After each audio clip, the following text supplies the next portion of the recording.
Damos inicio a la cuarta mesa, titulada El Purgatorio, Teología y Literatura. Vamos a contar con tres importantes exposiciones, la del padre Eduardo Arens, Purgatorio, Mito o Realidad. Ya al momento de inaugurar, Jorge Vice comentó que Ricardo Espejo no puede estar con nosotros, está bastante enfermo, pero ha enviado su ponencia y la va a leer Jorge Vice. La ponencia se titula Purgatorios, lugares de sufrimiento, de perfeccionamiento, una visión de las 5 grandes religiones. Y ya cuando llegue Julio Picasso, presentaré su comunicación. Bien, padre Arens, por favor. Muy buenas tardes. La primera cosa que quiero decir que agradezco, por cierto, la posibilidad de compartir con ustedes y de aprender algo de paso. La segunda que quiero decir es que cuando lo comentaba con otros, lo que iba a presentar, no faltaba la sonrisa de oreja a oreja, porque a nadie se nos ocurre normalmente hablar del purgatorio. Entonces no es un tema que tengamos a flor de piel. Y dice, bueno, ¿cuánto se podrá decir? La tercera es que lo que voy a decir se podría resumir en 3 líneas, pero como hay que hacerlo en 30 minutos, pues será un poquito más extensa de las 3 líneas. 20. 20. Usted me dice, crack. Okay. Bueno, porque tanto tampoco no hay para decir, y creo casi las preguntas son retóricas, mito o realidad. Claro, depende de qué es lo que se entiende por mito y se entienda por realidad. No voy a entrar en disquisiciones refinadas, sé presentar lo que más o menos trabajé, que para mí resultó sumamente interesante. Por eso que acepté el reto inmediatamente. Dije, nunca se me hubiera ocurrido, pero es interesante indagar por esos vericuetos, saber por dónde va y qué es lo que puedo más o menos poner, juntar sobre el tema. Confieso que no he leído mucho, ni me he puesto a buscar diccionarios, que tampoco ya no tengo al alcance en mi casa. Dicho esto, voy a leer más o menos lo que puse por escrito, porque podría hacerlo de una manera más suelta. Purgatorio, al igual que cielo o infierno, es una de las creencias firmes, como sabemos, dentro de la Iglesia Católica, a la cual yo pertenezco. No así entre ortodoxos y protestantes. Ha sido reafirmado recientemente en el Catecismo Universal de la Iglesia, en el 92, y más recientemente en la Comisión de Teólogos Pontificios, en 2004 me parece. Pero si leemos lo que al respecto se dice, y se puede escuchar también, y se piensa con un mínimo de sentido crítico, con toda absoluta honestidad, como voy a hacer yo con ustedes, surgen una serie de interrogantes. Purgatorio, como decía el título, mito, realidad, vida después de la muerte, o simplemente existencia, cuerpo material sensible o alma, tiempo y mutación después de la muerte, pero por encima de todo, ¿qué imagen y qué idea de Dios está en juego? En el habla popular, vivir un purgatorio denota en castellano un momento de penuria, que es, por cierto, transitorio, porque se tiene la convicción de que después viene la bonanza. Es la idea básica de purgatorio. Purgar es purificar. Purgatorio, por tanto, designa un lugar donde se purga. Supone que queda algo pendiente que debe ser saldado, eliminado o limpiado. Es una idea estrictamente jurídica. Asume que hay una diferencia entre pecado, que se perdona, y pena, castigo que debe cumplirse para así cancelar la deuda. Puesto que, como bien dicta la razón, y lo afirma la primera carta de Pedro, debemos dar cuenta razonable de nuestra fe, es en esto que me centraré. Para empezar, quede claro que la creencia en el purgatorio no es para nosotros materia de dogma, ni la creencia es obligada. Es creencia. Si creo que existe o que no existe, y si creo que tiene tales o cuales características distintivas, tengo que dar, si lo digo, tengo que dar cuenta razonable de mis afirmaciones. Aquí no valen argumentos ad hominem ni ad baculum, pues estos deben pasar por la criba de la razonabilidad. La fe, o quizá mejor debería decir la creencia en algo, no suple ni anula la razón, ni al revés, algo con lo que ha liado constantemente el Papa Ratzinger. Por eso hacemos precisamente teología. porque buscamos la razonabilidad. Al hablar del purgatorio entramos en el campo de lo que conocemos en teología como la escatología, que tiene que ver con los últimos, las cosas post-mortem. De él, como es obvio, no tenemos experiencia humana directa e inequívoca. El discurso escatológico, como lo es todo discurso sobre el más allá, se basa en extrapolaciones y suposiciones, ya que no existe un saber directo acerca del más allá, de los conocimientos posibles, asequibles. Solo se podrán sacar conclusiones especulativas. No hay certezas, sino solamente creencias. Y aquí, como ustedes captarán, hay un problema gordo epistemológico y un problema de lenguaje, que por supuesto por falta de tiempo tengo que dejar al margen. La doctrina del purgatorio asume que las almas, por hablar en el lenguaje popular, sufren allí en principio las mismas penas que las que están en el infierno, con la diferencia de estas y de los que están en el limbo, que tiene la esperanza de que el horror terminará alguna vez. O sea, en el más allá se puede cambiar de estatus. Ojo, es una etapa de purificación. Nada impuro puede presentarse ante Dios, dirá el Apocalipsis al final. Se refina como el oro con el fuego para ser digno de entrar al banquete celestial en la casa del Señor, etc. Metáforas conocidas. Para algunos padres de la Iglesia, como Tertuliano, Justino y Orígenes, la purificación se daría, sí, pero el día del juicio, no en un estadio intermedio. Agustín siguió esta línea. Primero pensaba que todos los justos entraban de inmediato al paraíso, y luego, sin embargo, cambió de opinión, que habría una etapa purificatoria intermedia. Y así, con el tiempo, se fue afirmando la idea de un purgatorio asociada siempre a una purificación penosa, y la imagen del fuego es infaltable, en Dante también. La idea fue refinada por Pedro de Lombardo y Tomás de Aquino, del mismo tiempo casi contemporáneo de Dante. Fue declarado doctrina de la Iglesia en los concilios de León y Florencia, no os aburrí con la historia, finalmente definido como doctrina católica por el Concilio de Trento, en respuesta, ojo, por eso lo hace, en respuesta a la negación por parte de los reformadores, puesto que los reformadores afirmaban que la sola fe ya salva de por sí, por tanto no hay nada intermedio, y todo es pura gracia. Trento reafirmó, además, la exhortación a orar por los que están en el purgatorio, es decir, la intercesión por ellos, especialmente en misa, como tenemos hasta el día de hoy, para que Dios se apiade y los saque del purgatorio, al menos acorte sus penas. Todo esto todavía lo conocemos de sobra. Esto está, además, valga añadir que es importante, estrechamente relacionado a la idea de las indulgencias. Tenemos otro capítulo gordo que también dejó de lado. Habría que conversar con Lutero.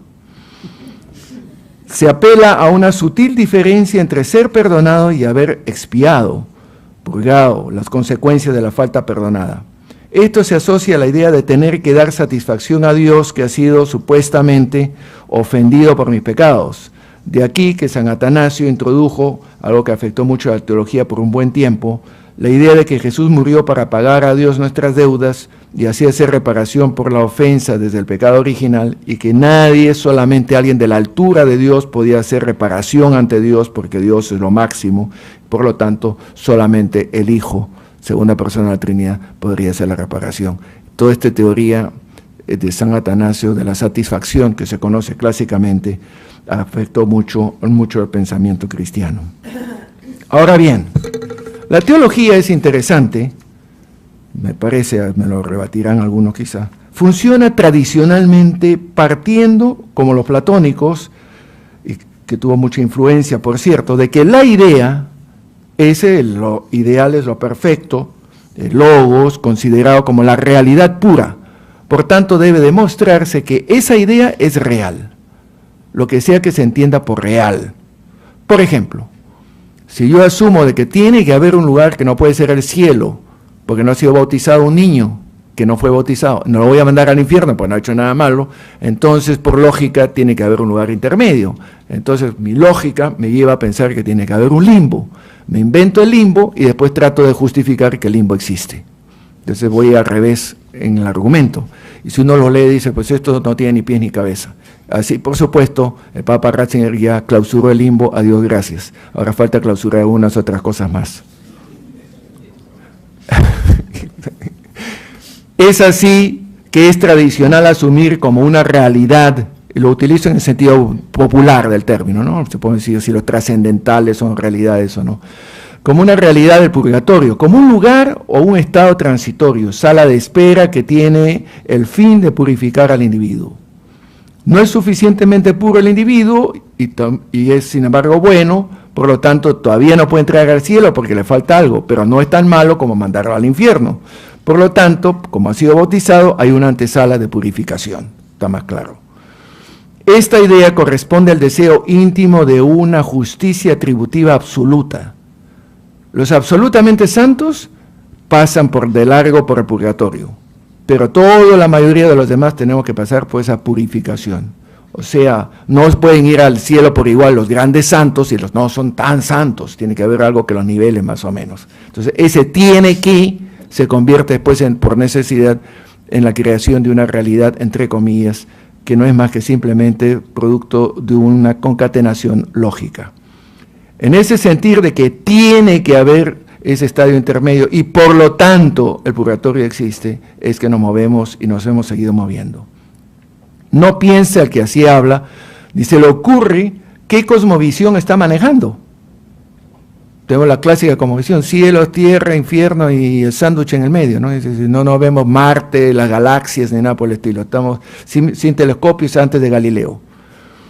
¿No? Tampoco se pregunta cuáles son los paradigmas religiosos y cósmicos que utiliza. Y sobre todo la idea de Dios. Como se observa, nos movemos en lo que llamaría yo un trasfondo mitológico. Premio, castigo, es el paradigma de base en virtud de una cierta justicia concebida de una manera humana que se proyecta en Dios. Refleja un sentir jurídico del momento, por ejemplo, la ley del talión o la correspondencia exacta entre acción y recompensa o la justicia retributiva. La imaginación popular, como la ejerció sobre el tema Dante Alighieri en su Divina Comedia, que es harto conocida, que marcó muchísimo de los cuadros, ustedes lo están trabajando de sobra, pero mejor me callo, yo cito. Y igual, sobre todo el infierno, los cuadros donde los sacamos, ¿no? Obviamente. Pero es que esto ha marcado mucho. Y ahora vean, últimamente, no lo he leído, ni pienso hacerlo, a menos que esté forzado, el libro Dan Brown sobre el infierno, ¿no? Que se vende como pan caliente, porque entonces le picas a todos, sabe cómo es la cosa. Es interesante, pero bueno, tengo otra cosa más importante que leer. La influencia de la iconografía y de las imágenes, basada en creencias de realidades imaginadas, ha sido impresionante. No se nos ocurre ángeles sin alas. ¿Por qué? Pues lo pintamos con alas. Entonces los ángeles tienen que tener, ergo, ángeles tienen que tener alas. No se nos ocurre de otra manera. Los demonios los pintamos así. Entonces la iconografía ha marcado también muchísimo nuestro pensamiento, nuestra manera de hablar religiosa. Y terminamos creyéndonos que las cosas son las que vemos ahí. Eso que no había televisión en esa época. Así terminamos creyendo que son realidades tan ciertas como lo es una mesa o una manzana, o si se quiere como la depresión o el dolor de muela. Por supuesto, no estamos obligados a creer en esos cuadros, ni en las supuestas visiones que tuvo el san no sé cuántos y santa no sé cuántos, que vio las almas caer como copo de nieves ahí al purgatorio. Digo, si te lo quieres creer, créete lo que quieras, pero no es obligatorio. Así que, tranquilos. Puesto que el purgatorio se asocia con sufrimientos, aunque sean transitorios, pero al fin sufrimientos, se apela a la misericordia de Dios para que tenga compasión y se le reza por los que están sufriendo en el purgatorio. Rezar por las almas benditas del purgatorio, no me llega a la iglesia cada tanto tiempo en la misa, ¿no? Intención por las almas benditas del purgatorio. Yo suelto la sonrisa, pero me la guardo para mí, por supuesto, no ofender a la persona. Es así que la idea del purgatorio se asocia estrechamente, en particular con la idea que ya mencioné de las indulgencias, que nos librarían interesantemente por anticipado de sufrimientos. Voy cobrando ya, ¿no es cierto?, bonos para redimir más tarde, ¿no es cierto?, que me eximen de eso, y eso es genial. Entonces tenemos una religión del comercio, negociamos. Entonces voy comprando ahora y después con Dios digo, bueno, pues aquí está mi carretilla de bonos y como yo tenía más, me tienes que dar más hectáreas en el cielo, ¿no es cierto? Entonces ahí que estamos en redención de bonos en el Perú.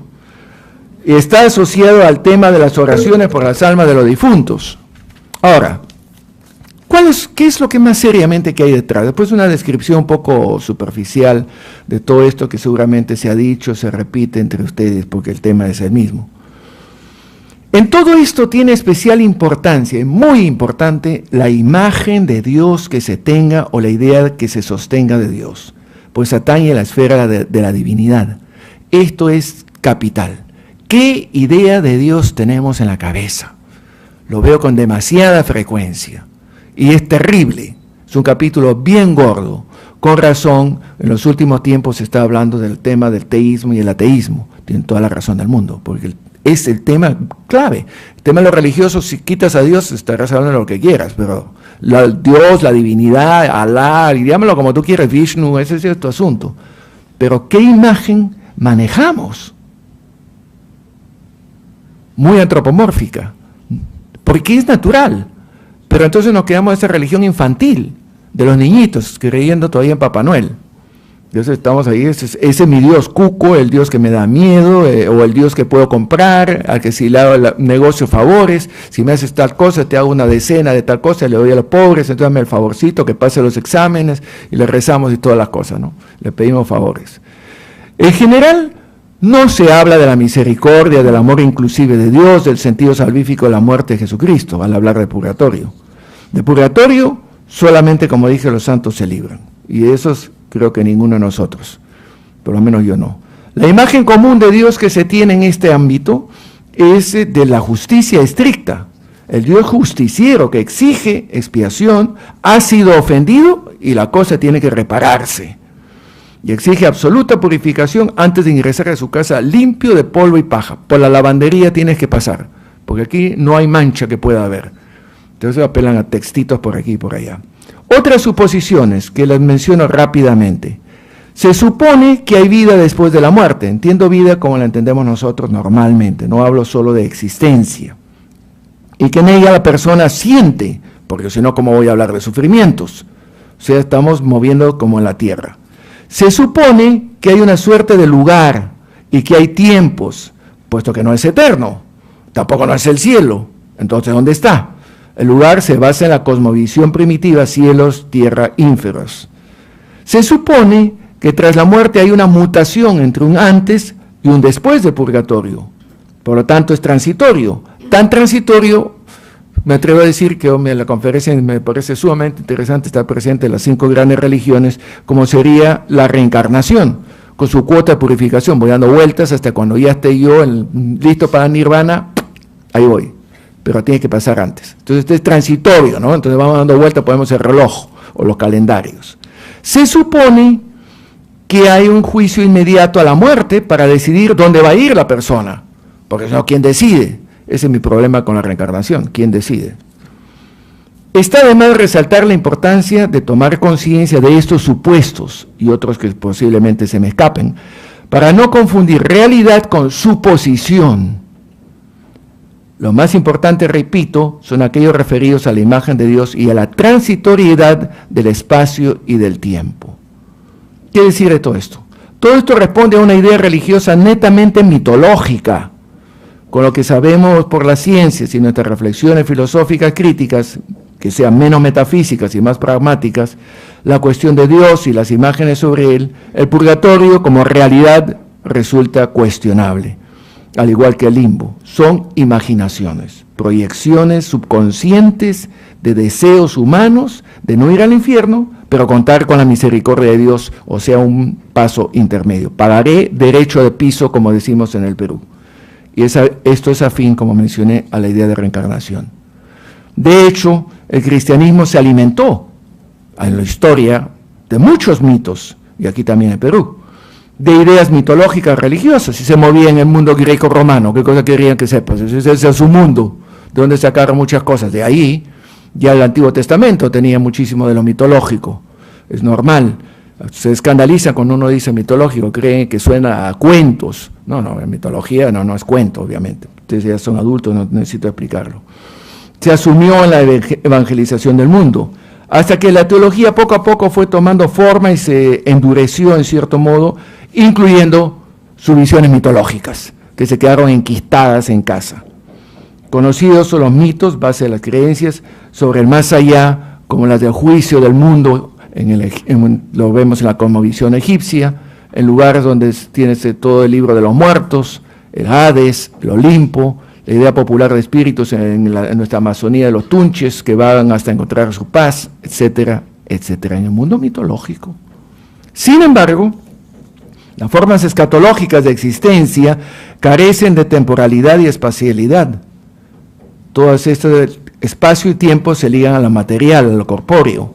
Quien muere pierde ambas cosas. Por lo tanto, la teoría del lugar de las almas en el tiempo intermedio presupone una suerte de dualismo antropológico. Para ir terminando lentamente, vale añadir a propósito que la idea de purgatorio no tiene ningún sustento en la Biblia. Si esto sirve de algo, por supuesto, que también está lleno de mitos, pero sin embargo no tiene nada de eso. A menos que hagamos lecturas alegóricas de algunos pasajes que, claro, si quiero encontrar la quinta pata al gato, la voy a encontrar, te lo aseguro. Entonces en el textito los vas a encontrar. Entonces es la lectura que te acomode mejor, ¿no? Tengo mencionado unos cuantos. En sentido contrario, más bien, se podría citar la promesa de Jesús, por ejemplo, lo listé rápidamente, sin entrar en detalles, la promesa de Jesús al buen ladrón, como lo conocemos, que a pesar de todo, estarás conmigo hoy mismo en el paraíso, forget it, no hay purgatorio, tú que fuiste un desgraciado, conmigo vas a estar hoy. Dirán quizá es excepción, ¿quién dijo eso? Lo dices tú. En San Juan, varias veces, 1, 2, 3, 4, 5, 6 pasajes tengo citados, se reitera una y otra vez que el que cree en Jesús ya tiene vida eterna y no va a juicio. Ya, no hay etapas intermedias. Las reiteradas afirmaciones de San Pablo van en un mismo sentido, que la fe justifica y salva, sin más ni menos. O la idea del rapto en la primera carta a los Tesalonicenses 4, que a algunos grupos les gusta ese rapto, ¿no? Súbitamente vendrá el toque de trompeta, los que estamos vivos seremos raptados. Olvídate, se canceló el purgatorio, terminó su periodo, ¡puc! De frente, ¡schluss! Se acabó el asunto. O la idea de los muertos que esperen ser rescatados, el mismo Apocalipsis, qué decir del juicio final, etcétera, etcétera, etcétera. Cuando se habla del Sheol, ciertamente un lugar simplemente de estático, pero no hay sufrimiento ni nada por el estilo, simplemente las sombras donde están los muertos. Por cierto, Jesús ni siquiera insinuó un purgatorio, idea por demás ausente en el judaísmo. La única etapa intermedia, si se puede llamar así, sería Sheol o Hades, lugar de sombra donde reposan en letargo los muertos hasta el día del juicio. Bacán, más aburrido. El consenso en las escrituras es que post-mortem se está con Dios o se está excluido. Una de dos, no hay nada de por medio. No hay términos medios ni etapas de rectificación y es muy tarde, too late. La vida humana terminó, las opciones se concluyeron y tu destino está sellado. Con la muerte todo llega definitiva e irreversiblemente a su fin. Como se podrá observar, hay de por medio un problema de antropología teológica. Predomina una visión muy dualista en todo esto. Lo dejo ahí colgado. Penúltima página. Sí. Paciencia. Aspeta. ¿Qué se dice hoy día oficialmente en el Catecismo de la Iglesia Católica? Afirma, y cito, que es una purificación a fin de obtener la santidad necesaria para entrar en la alegría del cielo. Me encanta. Lo de siempre, más maquillado, pero lo mismo. Para sustentarlo se refiere a 1 Corintios, primera carta de Pedro, un fuego purificador.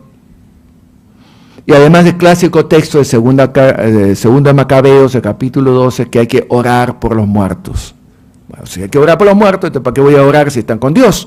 Oro para que estén con Dios, porque todavía no están. Esa es la conclusión que sacamos nosotros. Pero segunda Macabeos no estaba pensando en nada de eso.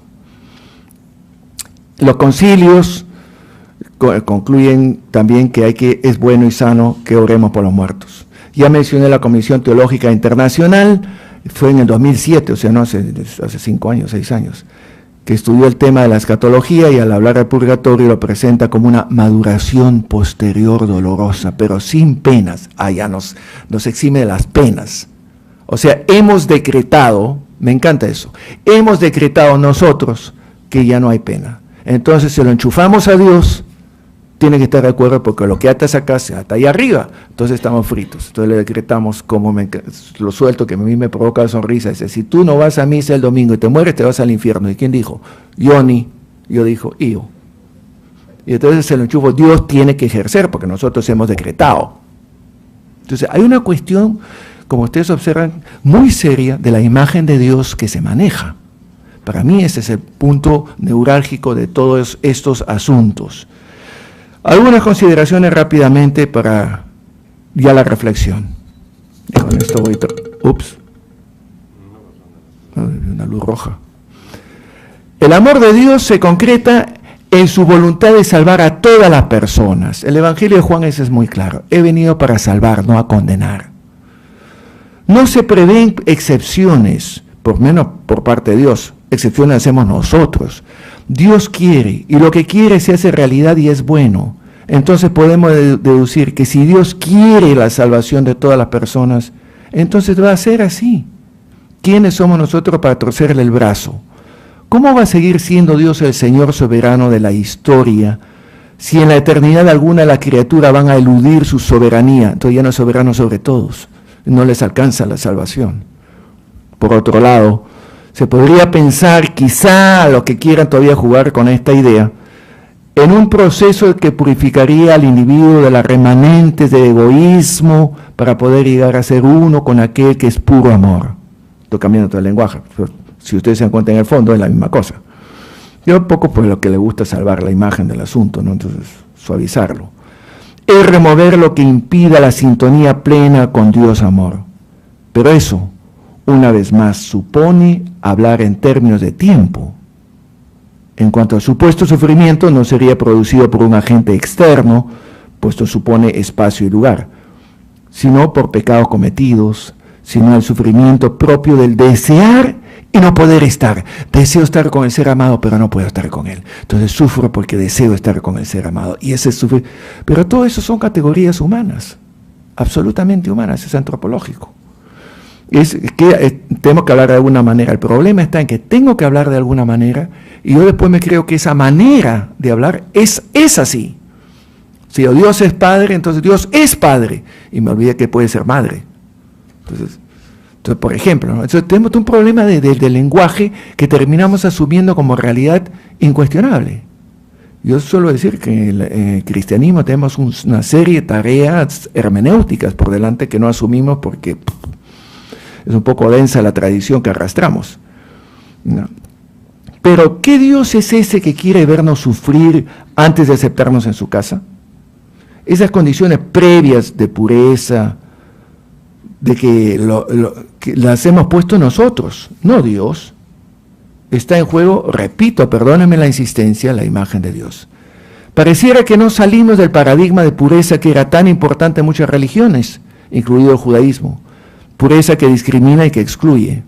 Pureza que definimos los humanos, no Dios, de que quién es puro, quién no es puro, quién merece estar adentro, quién tiene que estar afuera. La idea de un purgatorio, sospecho yo, es una suerte de alternativa cristiana, no existente en el judaísmo, a menos que yo sepa, una alternativa a la reencarnación oriental. Y otras que me imagino quien sabe de la historia de religiones puede darme mucho más ejemplos que no tengo yo a la mano. Dando vueltas en un circuito de purificaciones hasta llegar a la nirvana. Purgatorio supone, reitero, tiempo y espacio. Supone una etapa intermedia. Supone mutabilidad. También conlleva la idea de una existencia post-mortem. ¿Y si no la hay? ¿Y si no la hay? A la base, la idea de un purgatorio está ligada a la visión moralista de la vida. Ojo, una visión no integral, sino moralista. Se trata de conductas. ¿Te portaste mal? ¿Te portaste bien? Premio, medalla. ¿Te portaste así o asá? No se trata ni de la fe ni de la justificación, sino se trata de cómo te comportaste. Mide la vida en clave de cumplimiento de mandatos. No es una purificación por la fe limitada a deficiencias, sino purificación por acciones limitadas, por deficiencias. No se juzga la fe, sino la praxis. Es por lo mismo una visión netamente judicial. Y esa es la imagen de Dios que subyace, el Dios Rey y Juez soberano. No es de lejos el Abba de Jesús de Nazaret, el Padre. De lo dicho, y ese es mi último párrafo, queda claro que al hablar del más allá entran en juego una serie de suposiciones ya mencionadas antes, especialmente unas determinadas imágenes e ideas de Dios. No en vano, y me lo estuve chequeando esta tarde, todavía último minuto, porque alguien me llamó la atención y lo tengo sobre el escritorio. En el libro de Richard Dawkins, no sé si le suena, el gran profeta del ateísmo, que no lo tengo en castellano, me lo regalaban en inglés, The God Delusion, lo que se llama el espejismo de Dios o algo por el estilo. ¿Alguien lo conoce? ¿No? ¿Quieres saber? Es interesante. Y que lo que dice, sea, justificar el ateísmo.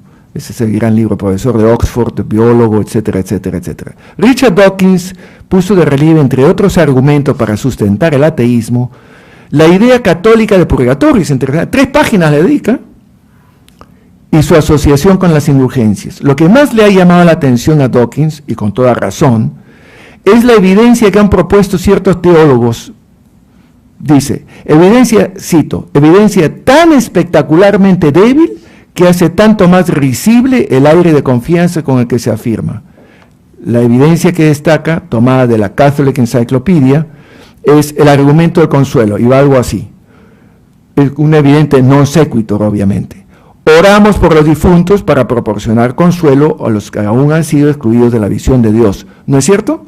Por lo tanto, si oramos por los difuntos, tiene que haber un lugar donde están esos difuntos que necesitan el consuelo. Por lo tanto, tiene que haber un purgatorio. Dice, eso es irrisorio. Y por lo tanto justifica, yo rechazo todo esto de Dios. Pero interesante que le dedica 3 páginas al purgatorio como uno de sus argumentos. Y claro, si me pregunta ahora la pregunta inicial, ¿qué respondo? ¿Mito o realidad? La respuesta la tienen ustedes entre sus manos. Gracias.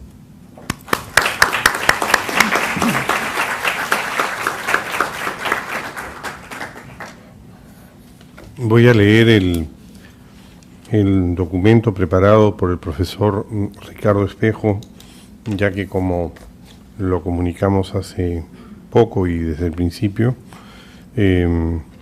está delicado de salud y no puede estar en este momento con nosotros como él habría querido. El título de su conferencia es Purgatorios, lugares de sufrimiento o de perfeccionamiento. Una visión desde las 5 grandes religiones. Hablar de purgatorios pensando en las grandes religiones resulta un tanto problemático, por no decir frustrante, debido a la poca importancia que la mayoría de estas le da, si es que siquiera se le contempla. Cristiana, más aún, mayoritariamente católica, y es justamente esta confesión la que le ha dado el mayor desarrollo a la teología del purgatorio. En otras, como el Islam, lo más que encontraremos será la opinión de teólogos y tradiciones más o menos aceptadas dentro de su fe. Por una parte, tratándose de un elemento totalmente trascendental, digamos, perteneciente al otro lado, su conocimiento, así como el desarrollo de una teología purgatorial, requiere de algún tipo de revelación sobrenatural. De lo contrario, nos encontraríamos con una pura especulación de teólogos, o en el mejor de los casos, con un teologúmeno. Es una necesidad teológica. Por el otro lado, tratándose de un elemento de efectos pasajeros y no definitivos, no quiero decir temporales porque no se puede hablar de tiempo en la eternidad, pese a la práctica de siglos pasados de asignar tiempos de permanencia en él en función de lo que podría hacerse en la tierra de los vivos para acortar dichos tiempos, se presta a que se le presente con muchas variantes, aunque de similares efectos purificatorios. Esto se da por un afán más de competencia entre religiones que por otra cosa. En fin, somos humanos y pareciera que el señalar en el otro reales o supuestos errores fortaleciera nuestra fe. Lo primero necesario al respecto de los purgatorios, en plural, es desterrar la idea de lugar para sufrir con toda la escenografía de fuego y tormentos varios. Supongo que administrados por alguien, y puesto que no sería pensable que lo hicieran demonios, puesto que estarían fuera del lugar que les corresponde y que sería más leve que lo que habrían merecido, queda solamente la opción de que lo gestionaran ángeles, cosa que encontramos parcialmente en el Islam. Las religiones bíblicas niegan claramente la existencia de un lugar tal. En Génesis 1:31, donde se afirma al final de la creación: vio Dios todo lo que había hecho y todo estaba muy bien.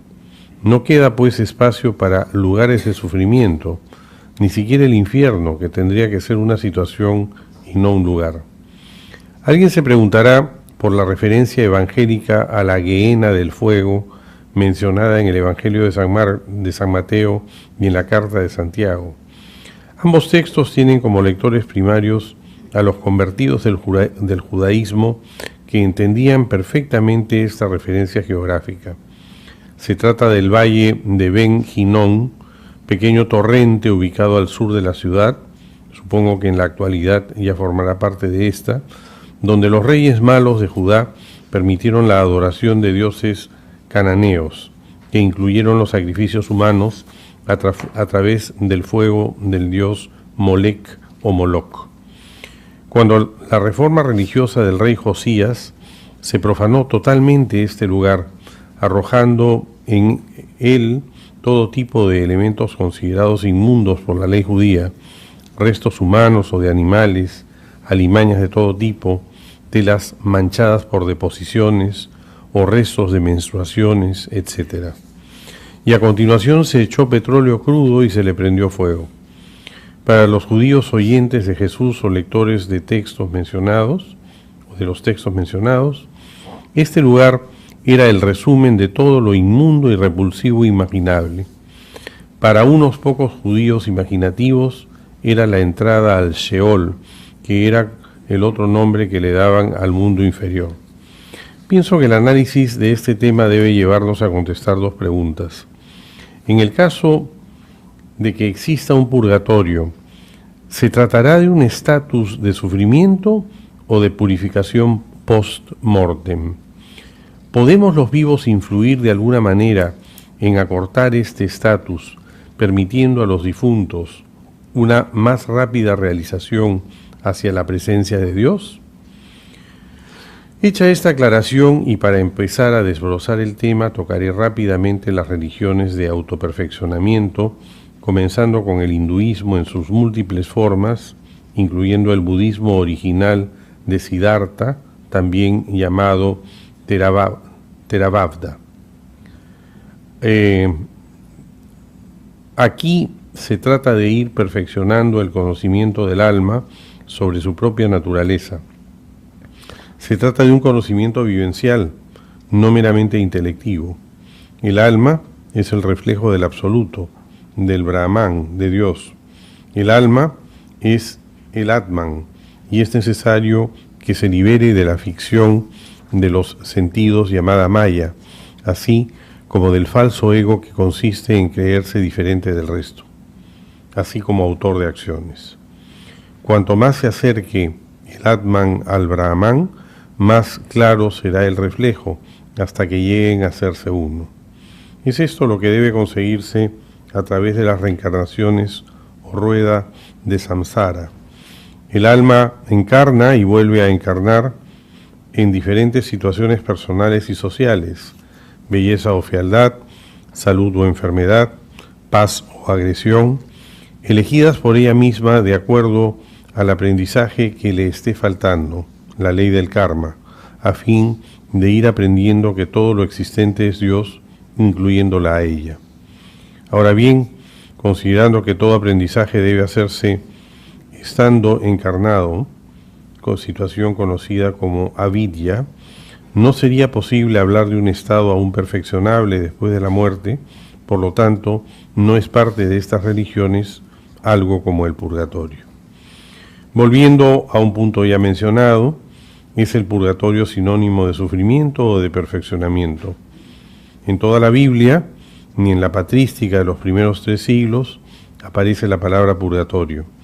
Lo más cercano en la Biblia es el libro de Zacarías, cuando dice: yo meteré en el fuego a este tercio, los purgaré como se purga la plata y los probaré como se prueba el oro.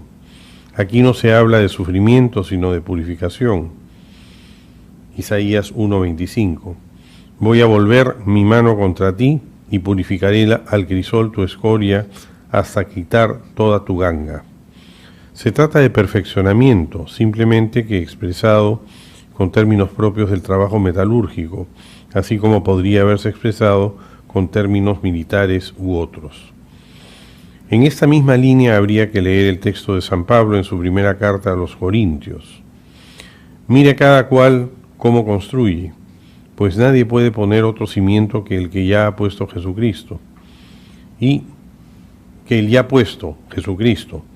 si uno construye sobre este cimiento con otro, plata, piedras preciosas, madera, heno, paja, la obra de cada cual quedará al descubierto. La manifestará el día que ha de revelarse por el fuego, y la calidad de la obra de cada cual la probará el fuego. Aquel cuya obra construida sobre el cimiento resista, recibirá la recompensa, mas aquel cuya obra quede abrasada, sufrirá el daño. Él, no obstante, quedará a salvo, pero como quien pasa a través del fuego. El caso del purgatorio islámico es más complejo, puesto que se encuentra en el Corán aleyas, versículos que lo insinúan, aunque no sean del todo claras, lo cual ha dejado espacio para la interpretación de sus teólogos. Por un lado, el Corán menciona un lugar entre el paraíso y el infierno, y quienes están en él terminarán entrando en el paraíso. La Sura 7, titulada El Muro, que trata en muchas de sus aleyas, versículos, temas relacionados con las postrimerías del hombre, entre las cuales escribe tanto el paraíso como el infierno, pero también menciona este lugar intermedio en sus versículos 44 al 47. Y salto la cita para ir un poco más rápido. ¿Quiénes son estos huéspedes de los adarbes y por qué no han entrado aún al paraíso? Porque, como veremos, tanto el paraíso como el infierno islámico entrarán en funciones después del juicio final. Si Dios es la justicia plena y la conducta mundana de estos huéspedes lo hubiera merecido, deberían estar ya en el infierno. Tal cosa parece insinuada en el último versículo, o en el paraíso, donde terminan entrando. ¿Qué hay en el medio? Solo una frase de reconocimiento a los salvados y de censura a los condenados, además de una especie de ruego u oración a Dios. Es una oración de reconocimiento implícito a la omnipotencia divina la que inclina finalmente la balanza hacia la salvación.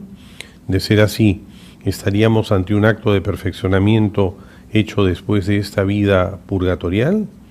Para la mentalidad de muchos, un acto tan simple como este reconocimiento de la omnipotencia divina resultaría de poco nivel como para llevar a la salvación.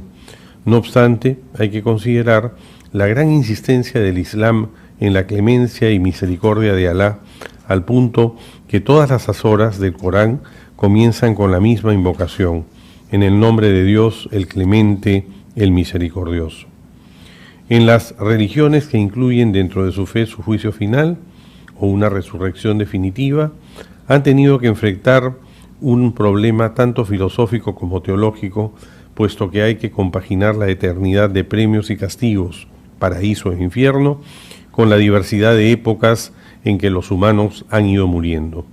En palabras simples, mi abuelo murió hace más de un siglo. ¿Qué hace hasta que llegue el juicio final? ¿Ya está en el paraíso gozando de la visión de Dios? ¿Me lleva un siglo de ventaja en tal gozo, supuesto que yo mereciera salvarme? ¿Está gozando de Dios solo su alma, mientras su cuerpo espera en la tumba? ¿A un alma separada de su cuerpo se le podría llamar hombre? A este problema es uno de los más difíciles, dentro de la teología, puesto que no se puede resolver separando al alma del cuerpo, de manera que el alma ya habría sido juzgada por Dios, juicio particular, y destinada a la salvación o a la condenación, y esperando que su cuerpo se le una después de la resurrección de los muertos. Santo Tomás de Aquino ya afirmaba que un alma separada de su cuerpo estaría en una situación antinatural. La dicotomía cuerpo-alma no estaba en el lenguaje israelí de la época de Jesús, ni en el árabe de la época de Mahoma. es herencia de la filosofía platónica que los primeros predicadores asumieron para poderse comunicar con los hombres de su tiempo. El Islam resuelve este problema manteniendo la unidad del hombre, cuerpo y alma, y estableciendo un plazo variable entre la muerte individual y el juicio final, basados principalmente en el siguiente texto coránico. Añade: la muerte de la que huís saldrá a vuestro encuentro, luego seréis devueltos al conocedor de los desconocidos y del testimonio, Alá, y éste os informará de lo que hayáis hecho. Corán, Sura 62. Lo que viene a continuación es tradición popular y construcción de teólogos, esto es, no hay referencias claras en el Corán que lo respalden, aunque tenga para sus fieles una autoridad muy grande. La interpretación del precedente texto es que tras la muerte del alma, algunos autores afirman que todo el hombre, de ahí la costumbre de enterrarlo antes de las 24 horas, a fin de que no haya comenzado la descomposición, es conducida ante Alá por el ángel de la muerte, para ser informada de si se salvará o se condenará, considerando sus acciones durante la vida.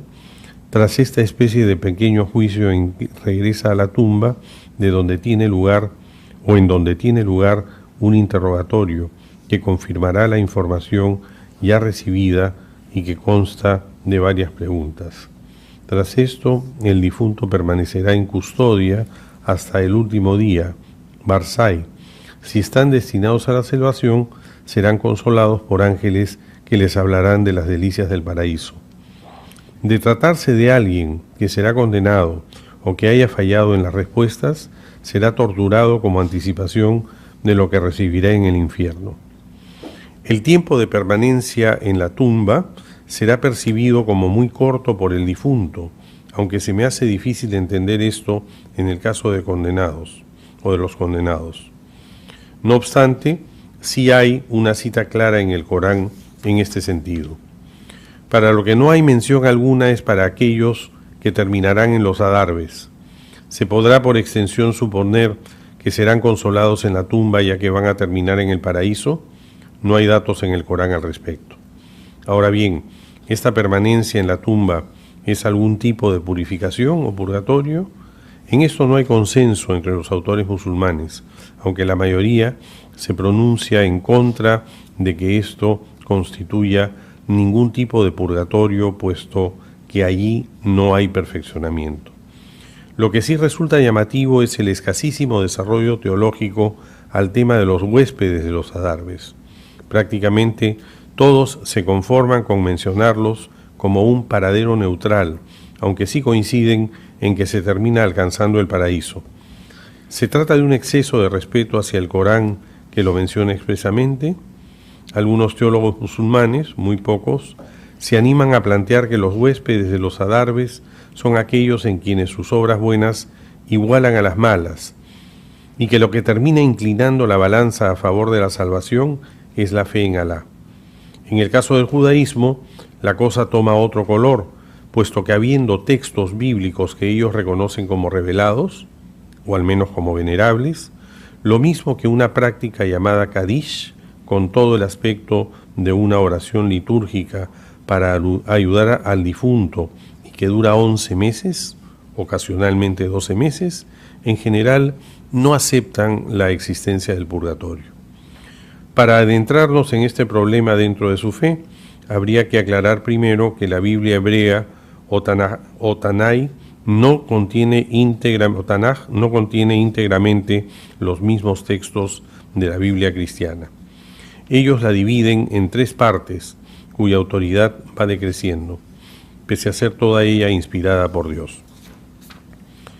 En sus años iniciales, el judaísmo no contemplaba ningún tipo de salvación o condenación trascendentales. A lo más, la salvación era la protección que Dios les brindaba en esta tierra, así como la posibilidad de adorarlo sin límites. La cantidad de citas en este sentido es muy grande y no vale la pena exponerla. Entonces, ¿qué se pensaba que sucedía después de la muerte?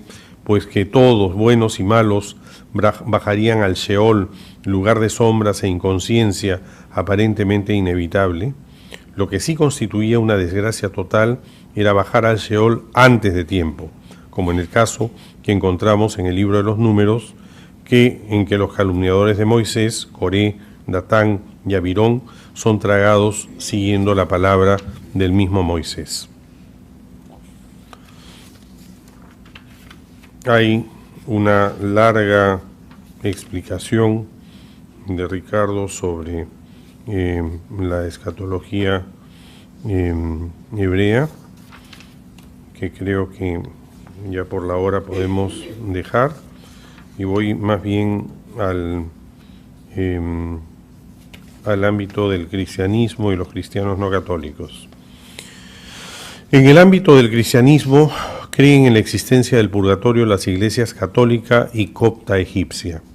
Los ortodoxos no lo afirman ni lo niegan, pero en paralelo recomiendan orar a Dios por los difuntos a fin de que sean purificados. De estas confesiones cristianas, la que tiene una teología más desarrollada respecto al tema del purgatorio es la Iglesia Católica, y en primer lugar habría que señalar que la palabra purgatorio no es usada comúnmente antes de la Edad Media, aunque en los escritos de los Santos Padres se haga mención a la situación en la que se encontrarán los que posteriormente sean considerados purgatoriales. Así encontramos en San Gregorio Magno, en San Cesareo de Arles, San Cipriano de Cartago, San Agustín de Hipona, entre otros. Santo Tomás de Aquino plantea que en cada pecado hay dos partes: la pena, que es la que, de ser mortal, rompería la relación con Dios y condenaría al infierno. Esta pena se perdona en el sacramento de la reconciliación. Y que quede claro, Dios perdona en serio y sin recovecos. La otra parte es la culpa, que viene a ser la tendencia que queda en el alma a repetir esa acción pecaminosa. Ahora bien, esta tendencia o costumbre debe ser satisfecha en este mundo a través de la penitencia que impone el sacerdote, o debe ser purgada en el otro, puesto que nada manchado puede entrar en el reino de Dios. El problema de la penitencia como correctora del tal reliquia peccati es que en la práctica esta se ha reducido a un muy poco eficiente tarifario de determinadas oraciones, cuando debería ser una acción buena lo más contraria posible al pecado cometido. Por ejemplo, una dama de sociedad que confesara haber maltratado a su empleada doméstica podría tener como penitencia el ir en transporte público a un asentamiento humano y realizar 3 obras de caridad con las 3 primeras personas que viera, pero que esa obra de caridad no fuera darles dinero. Así serían ayudar a una anciana a llevar el atadito de leña con el que piensa cocinar sus alimentos hasta su casa, limpiar la cara a un niño mugriento, etc. Tengo la convicción de que antes de volver a maltratar a su empleada, lo pensará muchas veces. En otros tiempos, las penitencias más comunes fueron las limosnas, que también llegaron a tener un tarifario, llegándose al abuso de negar la absolución hasta que no se hubiera cumplido la penitencia, con lo cual había fieles pobres que se quedaban sin absolución. Y es contra esto que van a reaccionar los reformadores, en especial Lutero. El resto de cristianos no católicos tiene una postura muy fácil de entender. Aclarado que una de las razones que empujó a la acción de Lutero fueron los abusos que se daban en torno al purgatorio y a la ayuda que los fieles podían prestar a sus difuntos por parte de clérigos poco dignos, que presentaban el asunto con toda la truculencia de fuegos y tormentos refinados, que ya dejaban un poco vacío de novedad al infierno, así como la afirmación común de que estos sufrimientos de sus parientes muertos y hasta de ellos mismos estando vivos podían ser purgados a través de acciones buenas, entre las que resaltaban con amplia claridad las limosnas o las celebraciones eucarísticas, siendo así que a través de esta acción, que ya parecía un pago para entrar en el paraíso, se acabaría el tormento del purgatorio para el difunto, o se podría poseer una especie de cuenta personal a usarse cuando uno mismo muriera. La Iglesia Católica establece su postura definitiva respecto del purgatorio en varios concilios en especial el de Lyon, el de Florencia, aunque dicha doctrina es consolidada en el de Trento.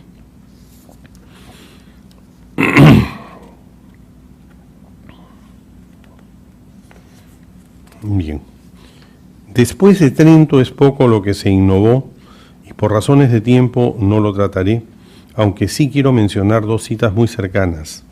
Dice el Concilio Vaticano II: así pues, hasta que el Señor venga revestido de majestad y acompañado de todos sus ángeles, y destruida la muerte, le sean sometidas todas las cosas. Algunos de sus discípulos peregrinan en la tierra, otros, ya difuntos, se purifican, mientras que otros son glorificados contemplando claramente al mismo Dios, uno y trino, tal cual es. Finalmente, quiero mencionar que en su catequesis del día de la fiesta de Santa Catalina de Génova, del 12 de enero de 2011, el Papa Benedicto XVI habló de un fuego interno como propio del purgatorio. Catalina, cito al Papa, siente de repente la bondad de Dios, la distancia infinita de su propia vida de esta bondad y un fuego abrasador dentro de ella. Y este es el fuego que purifica, es el fuego interior del purgatorio. ¿Puede este fuego interno equipararse al ansia del alma por alcanzar la visión de Dios? ¿O habría que decir con Santa Teresa: vivo sin vivir en mí, y tan alta vida espero que muero porque no muero? Resumiendo, el purgatorio es un estatus de perfeccionamiento, aunque esto pueda causar algún tipo de frustración o sufrimiento. Los humanos sí podemos influir en quienes se encuentran en tal situación a través de nuestros actos buenos. Y esto en las tres religiones bíblicas: judaísmo, cristianismo e islam. Muchas gracias. Julio Picasso, de la Universidad Católica Sede Sapiente, que expondrá sobre el paraíso terrenal de la Comedia de Dante. Voy a tener que hablar de los 6 últimos capítulos de la segunda cántica, ¿no?, que es el purgatorio. Cuando uno llega ahí, hasta antes, se puede decir, antes de llegar suceden cosas extrañas en la Divina Comedia. Cosas muy extrañas que muy pocos críticos han notado o han estudiado. Estamos en los 6 cantos más largos de toda la comedia. El canto 32, por ejemplo, es el más largo de toda la comedia, con 160 versos. El promedio de los cánticos en la Divina Comedia es de 142 versos.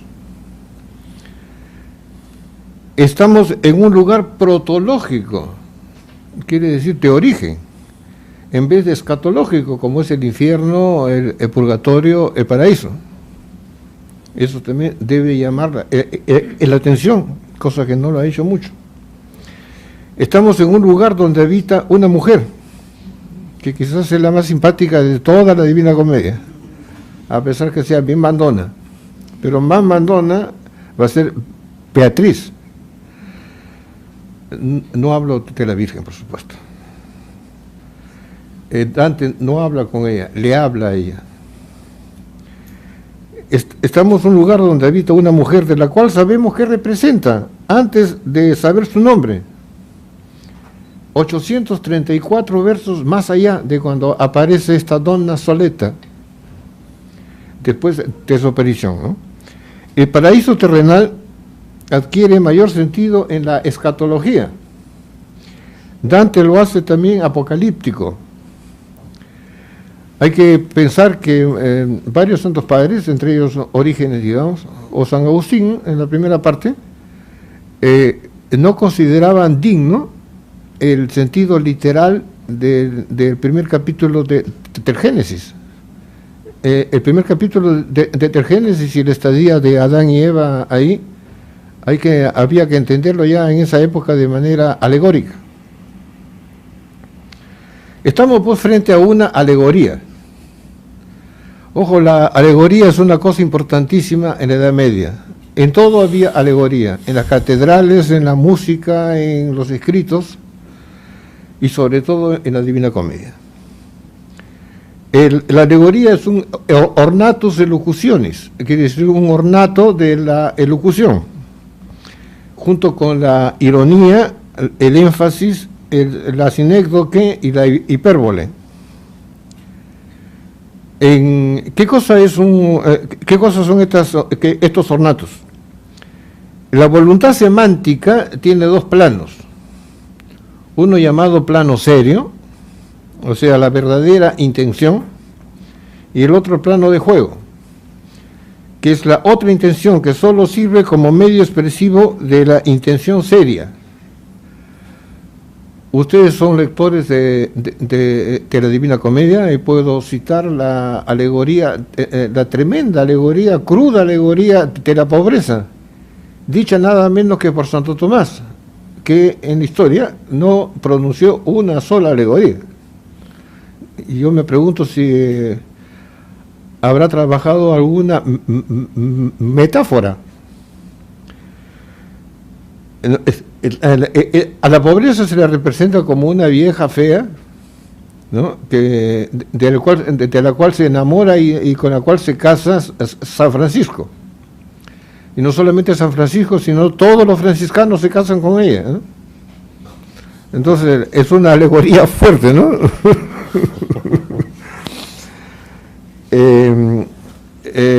Y después acaba con una observación que borda una blasfemia, que dice que allí donde la Virgen estaba abajo, ella estaba trepada en la cruz. Quiere decir Cristo desnudo, Cristo pobre. El enigma, en cambio, es la alegoría que encierra cierta oscuridad. Defino qué cosa es enigma, porque vamos a encontrarnos con varios de ellos, ¿ya? Entiendo que la alegoría y los enigmas no son ya modernos, no es de nuestro gusto hacer una novela alegórica o un cuento alegórico. Por más que no hace mucho he visto una película con Robert De Niro y No somos ángeles, que es una película alegórica y religiosa encima de eso, ¿no? El enigma entonces es la alegoría que encierra cierta oscuridad y mucha inteligencia para descubrirlo. En el paraíso terrenal aparece también Beatriz. Son las dos mujeres con las que se enfrenta Dante.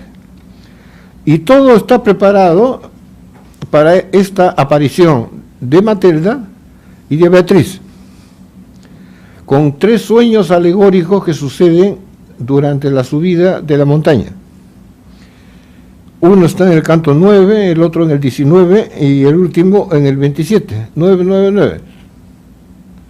Quiere decir que alegorizan, y estos sueños alegorizan siempre la vida activa y la vida contemplativa, que hay que considerarla también no como se cree actualmente, ¿no? Las monjas de vida contemplativa, los frailes de vida activa. Por favor, no. La vida activa y la vida contemplativa son 2 caminos que todo cristiano debe llevar, no necesariamente sucesivamente. Para Dante, la vida activa, ¿qué cosa es? Son las enseñanzas filosóficas, pero con tal que tengamos las virtudes morales, virtute e conoscenza para los dantianos, virtudes morales e intelectuales. La vida contemplativa, en cambio, son las enseñanzas divinas y virtudes teologales. Enseñanza, en griego se dice máthesis. Lo digo porque va a haber una razón para que lo diga. Toda la Divina Comedia, muchachos, hay que interpretarla según Dante. Dante mismo nos guía. Yo interpreto Dante con Dante. No hay otra forma. Inventar mecanismos o métodos ajenos a Dante es traicionar a Dante. Toda la Divina Comedia, entonces, si uno lee bien las cartas de Dante y el convivio, es una alegoría de la vida activa y la vida contemplativa. Quisiera hacer un gráfico. con otro plano de juego 2. La representación de plano de juego 1 es Lía y Raquel.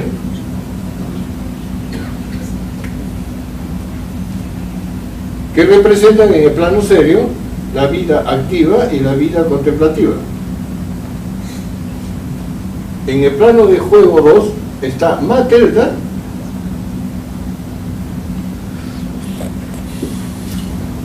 y Beatriz. Pero Dante hace más. Como preámbulo, como inicio de la vida activa, pone a mi amigo Virgilio.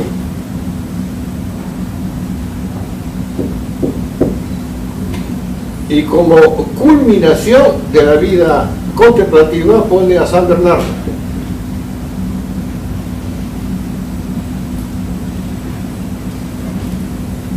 Estoy suponiendo que ustedes tienen una visión como Superman, ¿no? Que pueden atravesar.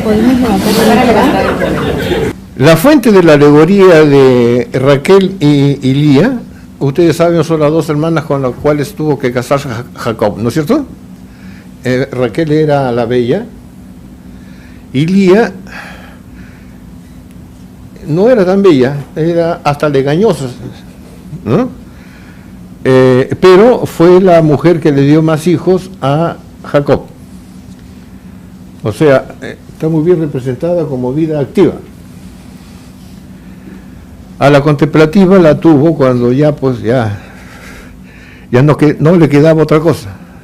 Pero Jacob estuvo enamorado de Raquel toda su vida, como para hacer una telenovela.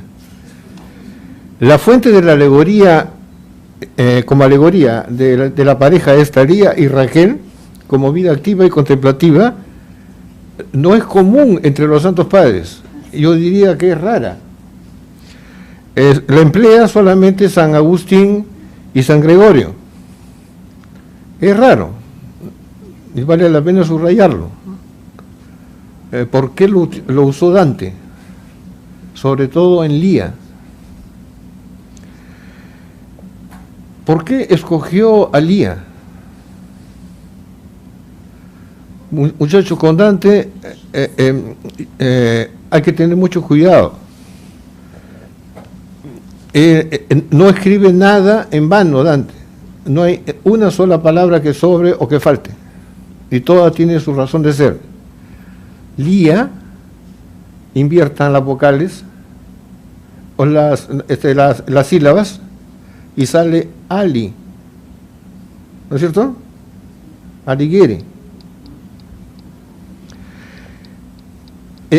Dante consideró su obra, los que hayan leído me lo pueden corroborar, su obra magna, por supuesto, como el libro de la vida, el libro donde están escritos los que se van a salvar y los que se van a condenar.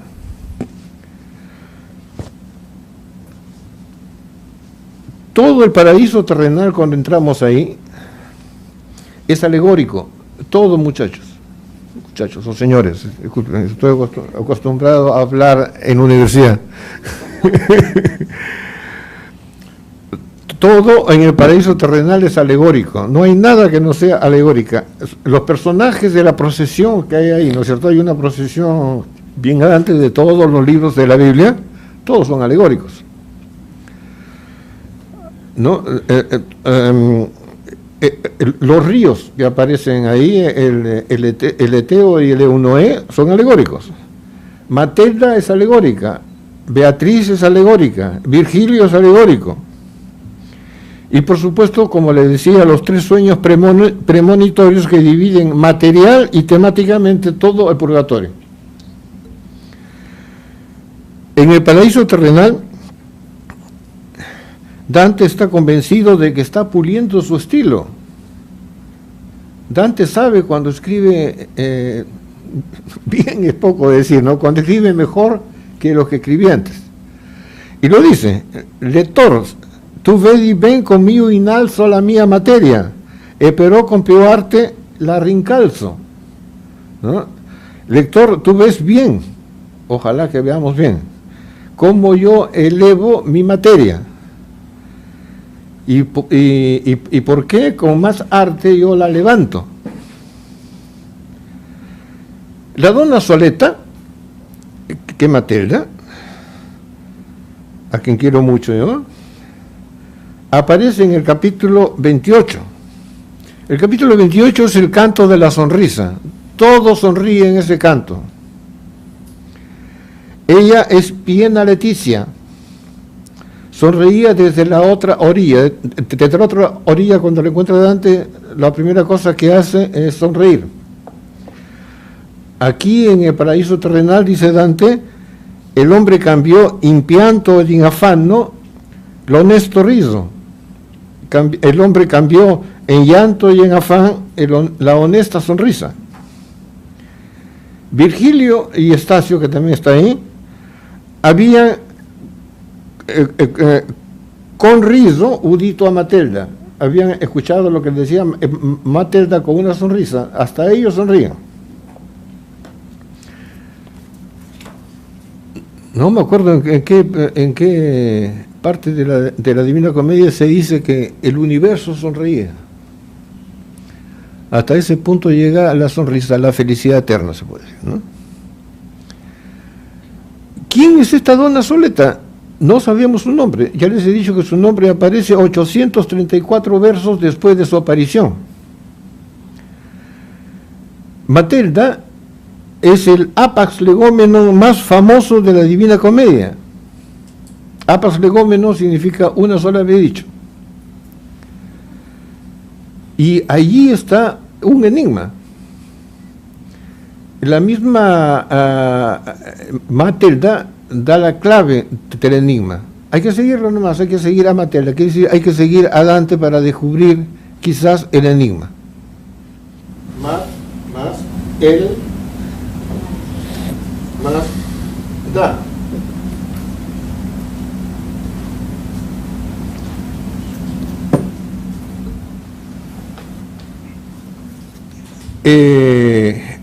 Matilda dice que la clave de ella, ¿quién es ella?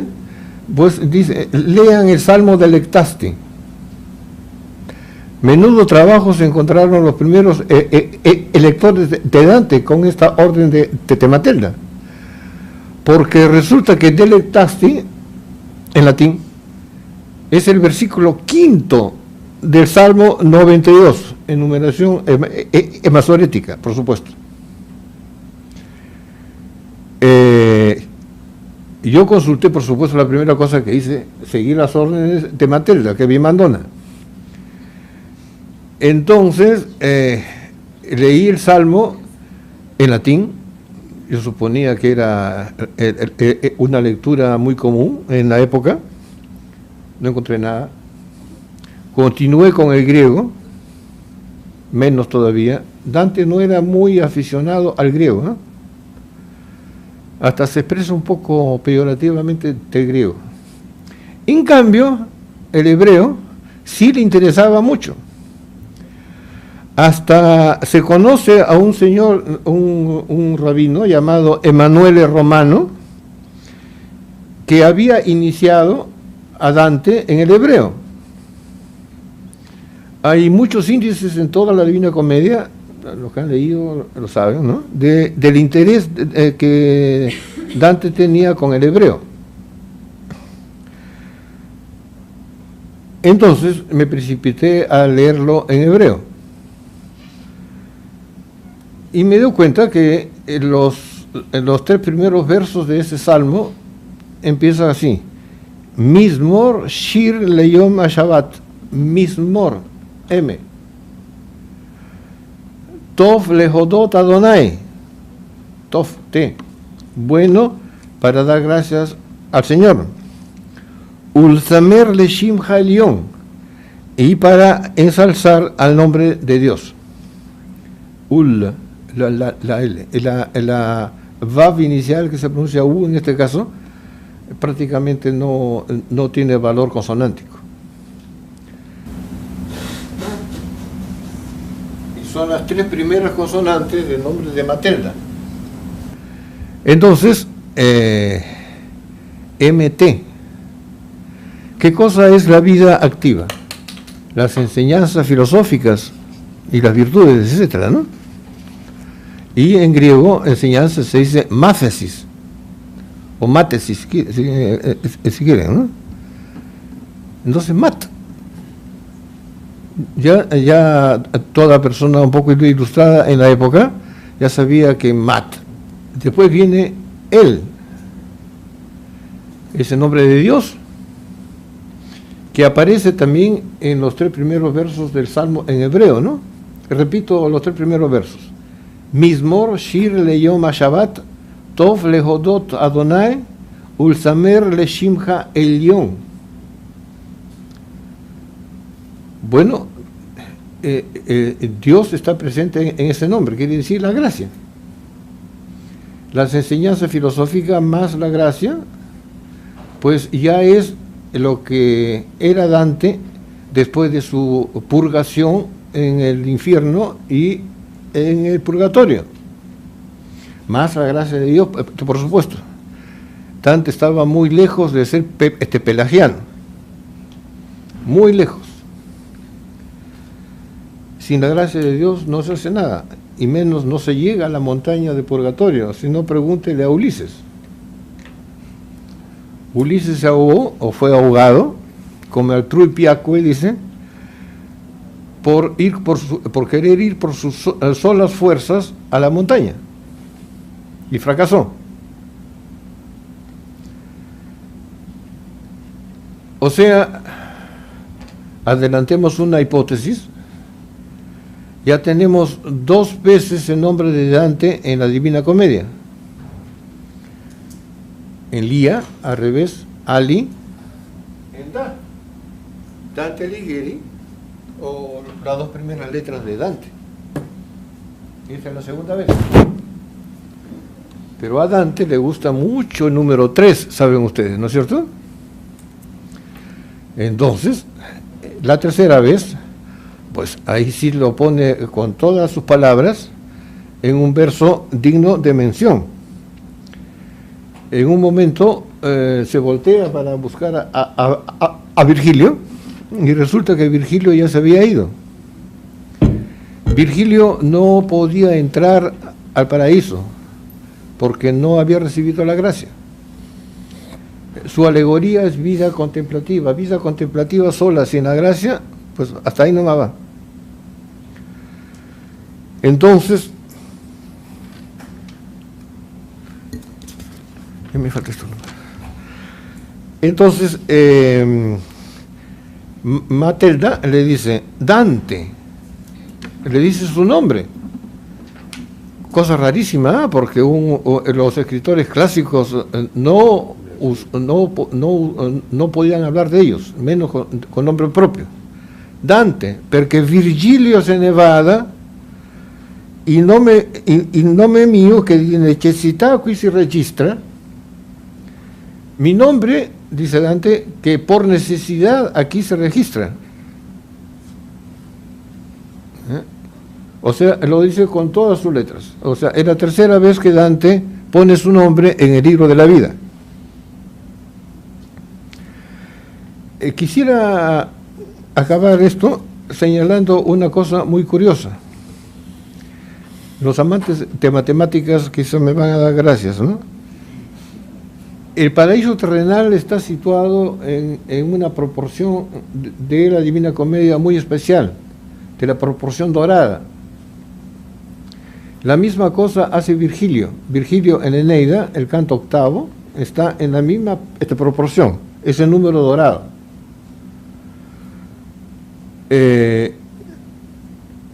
¿Quieren saber qué cosa es el número dorado? Para no estar hablando doradamente. Parte A y esta sea la parte B. Tal es que si A sobre B es igual a A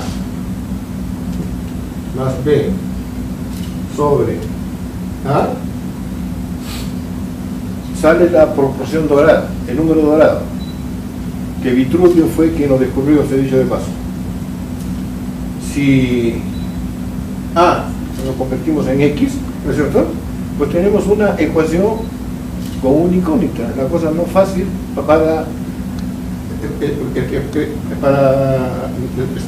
de solucionar. Y la X se debe encontrar que es el 1.61803399 y puntitos, porque es un número irracional. ¿Y qué pasa en Virgilio y en Dante en este momento cuando llegan a la proporción de este número dorado? La función del libro octavo de la Eneida y del canto 28 de Purgatorio es la misma. O sea, recapitular el pasado y el futuro en el cuadro idílico de la Edad de Oro. En la Eneida, Roma, porque todo sucede en un marco idílico en la futura Roma, ¿no? Es la certa domus, los certi penates. En el paraíso terrenal es el luogo electo a la humana natura per su unido. Hay parecido. El Capitolio, en Eneida, es un tupido bosque habitado por un dios desconocido. En el paraíso terrenal tenemos una divina foresta espesa e viva con la enigmática Matilda. En ambos bosques hay una procesión y se profetizan. En Eneida se profetizan el destino del Imperio Romano. En la Divina Comedia se profetiza el destino de la Iglesia y del Imperio. He tratado de aclarar un personaje, Matilda, sobre lo cual se han dicho muchas sandeces, ¿no? Matilda no puede ser un personaje histórico, no puede ser, porque ella vive en el paraíso terrenal. ¿Qué personaje histórico va a vivir en un sitio de donde el hombre ha sido expulsado? ¿No? No puede ser. Han elucubrado sobre no sé qué monjas, qué santas monjas de la Edad Media llamada Matilde o Mechtild, o han inventado cualquier otra, sobre todo monjas, ¿no? ¿Qué va a hacer qué hace una monja en el paraíso terrenal? ¿No? En el sentido literal, ¿no? Matilda es apas legómeno en la historia, es un nombre inventado por Dante, inventado 100%. ¿No? Matilda somos nosotros mismos, recapitulados y regenerados como Dios nos creó en el paraíso terrenal. Matilda es una mujer bellísima que la presenta a Beatriz. Ay, ay, ay, ahí sí que viene un resondrón de Padre Señor mío, ¿no? Uno no se esperaba que una mujer sea tan fuerte con un hombre que la había adorado, pero ella representa a Dios, ¿no? Y Dios, si nos hemos portado mal, nos va a pegar un resondrón tremendo en el último juicio.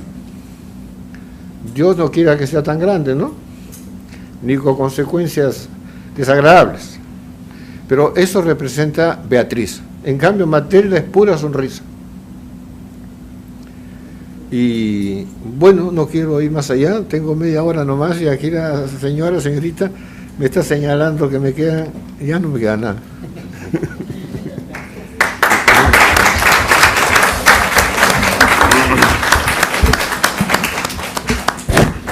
Tenemos que ayudarnos. Hace años, cuando Carlos Gatti y Jorge Vice y el padre Armando trabajaban en el Instituto Ribabuero, me aceptaron un artículo que se llama Matilda, Alegoría y Enigma.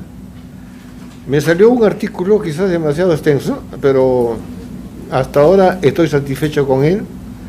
Esta hipótesis resumida que les he presentado, tuve la suerte de presentarla también en Ravenna, a un paso de la tumba de Dante, en un centro dantesco de Frati Minori Conventuali. Se discutió, se habló, y la gente más o menos estuvo de acuerdo conmigo, ¿eh? La pregunta es para el padre Arens. Dice, con la invención del purgatorio, ¿la iglesia se transforma de iglesia juez a iglesia madre? Iglesia, ¿qué es? ¿Qué cosa es? La comunidad de creyentes, iglesia, jerarquía, institución, estructura. Porque esos términos, entre muchos otros, para empezar, yo que sería bueno siempre tenerlos claros, ¿no? Dice, la iglesia dijo, a mí nadie me consultó. La iglesia, si la constituimos en sentido primigenio, todos los creyentes de Jesucristo, discípulos de Jesús, entonces debería ser, ¿no? No juez, como lo dijo el Papa últimamente. ¿Quién soy yo para juzgar? Quizá en los periódicos grandes con respecto a los gays, le preguntaron. ¿Quién soy yo para juzgar? Puedo emitir opinión, pero juzgar es algo muy distinto, ¿no? Y más si vamos en el sentido bíblico de juzgar es que connota condenar. Entonces, no soy nadie para condenar. No sé si entendí, capté, ¿me permite leer alguna? Sí. Con la invención del purgatorio, sí, claro. La invención es una cosa que fue naciendo naturalmente, yo creo, ¿no? No se lo inventaron de la noche a la mañana. Creo que esas cosas van saliendo poco a poco. La necesidad de dar una explicación, como mucho más claro es el caso del limbo. No está bautizado, no ha hecho nada malo, tampoco se puede ir al cielo, entonces tengo que inventar, entre comillas, acomodar en el esquema, en mi cosmovisión, donde ubico a la persona, ¿no? De ahí nace la necesidad, como yo decía, casi imperiosa de un purgatorio, pues no puedo poner en el mismo sitio lo que son los santos después de 80 años metidos en el convento, que pasa el purgatorio, y el otro desgraciado con los últimos 5 minutos se convirtió, vamos juntos al mismo sitio. Tiene que haber en el fondo sospecho que hay esa inconsciente, no diría a nivel de iglesia, puede que sí, obviamente, ¿no? Que somos humanos, esa inconsciente búsqueda de equiparar la balanza, que todos estamos igualados en un momento, ¿no? No hay quien tenga más privilegio, otro menos. Entonces hay algo de desquite, a veces inconsciente, sospecho dentro de nosotros, de querer hacerle pagar las culpas. No, pues no puede pasar así libremente. Yo que me he pasado toda mi vida, que me digan a tiempo, 50 años de cura y he metido, dije, oye, no, pues tampoco voy a ir al mismo sitio de este sinvergüenza que últimos minutos se convierte. Pero es esto que está en el fondo, ¿no? Es decir, sí, no la voy a mandar al infierno. Si la iglesia se pone en plan de juez, es que no sé, poco fuerte decir plan de juez, pero sí he dado a entender que muchas veces jugamos a Dios y me parece terrible que juguemos a Dios. Eso me parece a mí terrible. Hay que dejar a Dios ser Dios, ¿no? Y Dios, entiendo, el Padre, Madre, compasivo, que nos acoge. Desde ya viene el problema si puede haber un infierno. Claro, yo tengo un problema con eso, ¿no? Si es un infierno donde me meto yo a Hitler, a Stalin y esos sinvergüenzas, ¿no? A Pol Pot. Es un problemón. Pero bueno, no me voy a poner a juzgar sobre esto, obviamente, pero sí creo que es importante. Claro, la iglesia no juega a eso, creo que ya no quiere jugar a eso, nos están invitando a salir de esto, ¿no? No sé si más o menos responde a la inquietud, ¿no? Si juega juez, pero ¿qué hacemos con el pobre que se muere infeliz en el medio del desierto y no tiene nadie que rece por él? Entonces también tenemos otro problema ahí de por medio. El que tiene suerte, como el que tenía un montón de familiares que rezaban por los siglos de los siglos para que se libere del purgatorio y que no tiene a nadie. Entonces es todo un conjunto que es obviamente, como yo llamaba, del mundo mitológico que nos hemos creado, porque buscamos explicaciones, buscamos tratar de conjugar nuestras sensaciones, nuestras sensibilidades nosotros. Entonces queremos buscar una justicia en cierto modo, pero a veces somos más justicieros que Dios mismo. Creo que Dios es, yo personalmente creo que Dios es armonía, es paz, es, como dice la primera carta de Juan, Dios es amor. Cuando hablamos de amor no romántico, ¿no? Cuando es amor se abren los brazos. Como usted bien dice, es madre, y qué madre no acepta, ¿no es cierto? Creo que ya eso es parte de la historia, porque en Trento fue muy duro, y Vaticano I muy duro, Pío X con el sílabus y las condenaciones, uno las lee hoy día muy duros. Hasta Vaticano II todavía las condenaciones estaban a la orden del día, ¿no? La Santa Inquisición, aunque le cambien de nombre, era la misma cosa. Yo quiero aprovechar, pero me Sí, parece por un ratito favor, de decirle claro que sí. al profesor un pequeño detalle que hablaba de activo y pasivo, y decía, no, en la escritura yo remitiría a los padres de la iglesia el pasaje de Lucas 10, Marta y María, Así es. La Biblia. activo, pasivo, y tienes todo eso, y cómo se fue interpretado, aunque no es la intención del pasaje bíblico, pero se interpretó en clave de pasivo y activo. La que está a los pies escuchando ahí, mientras la otra está chambeando ahí, está trabajando, dice, Marta, Marta. Lo curioso es Dante, ¿no? Marta y María era la figura típica, usual de la vida activa y contemplativa, pero Dante opta por emplear la de Raquel y Lía. Su razón tendría, quiere decir Lía, acuérdense, Ali. En cambio, Marta y María no sale Ali por ningún lado. Allá. Será eso. Bien, agradezco muchísimo a nuestros expositores y nos vemos mañana para continuar el Congreso. Purgatorio. Y el purgatorio.